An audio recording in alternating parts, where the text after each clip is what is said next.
When people talk about wellness, they often jump straight to solutions, new habits, new routines, new goals. But in my experience, the real problem isn't knowing what to do, it's knowing where you actually are. That's why a wellness assessment matters, especially if you're rebuilding your life, your health, or your sense of direction.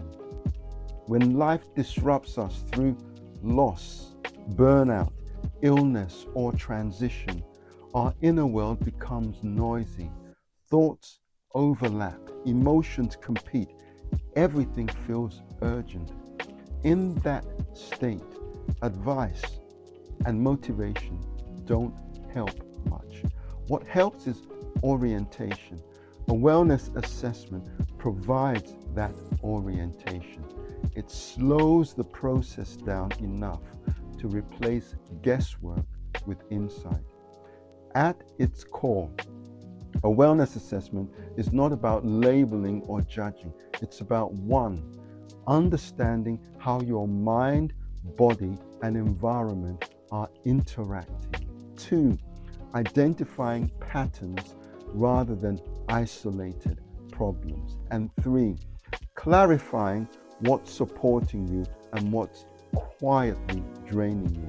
In other words, it helps you see the system you're living inside of.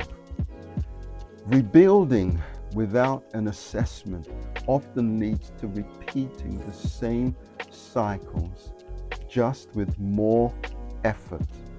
But when you understand your current state, change becomes more targeted. Energy is spent where it actually matters, and progress feels sustainable rather than forced. That's where renewal begins. Not with pressure, but with precision. One of the most overlooked benefits of a wellness assessment is psychological. It restores agency. When people can name what's happening internally and externally, they stop feeling broken and start feeling informed. That shift alone often creates momentum. Rising isn't about dramatic transformation. It's about making the next decision with clarity. I wrote the blog, Why a Wellness Assessment Matters, to challenge the idea that wellness is something you stumble into.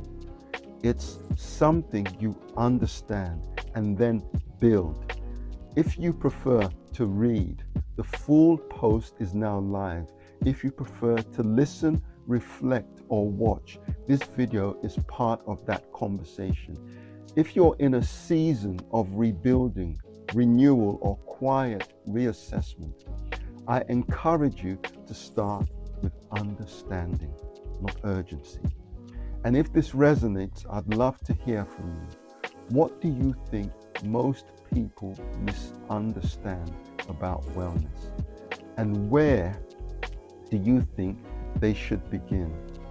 If you're interested in obtaining a free, detailed wellness report based on the 6 dimensions of human flourishing, a report that will provide the insights needed to help you reset and rebuild your life, then click on the link in my bio or in the description if you're watching this on YouTube.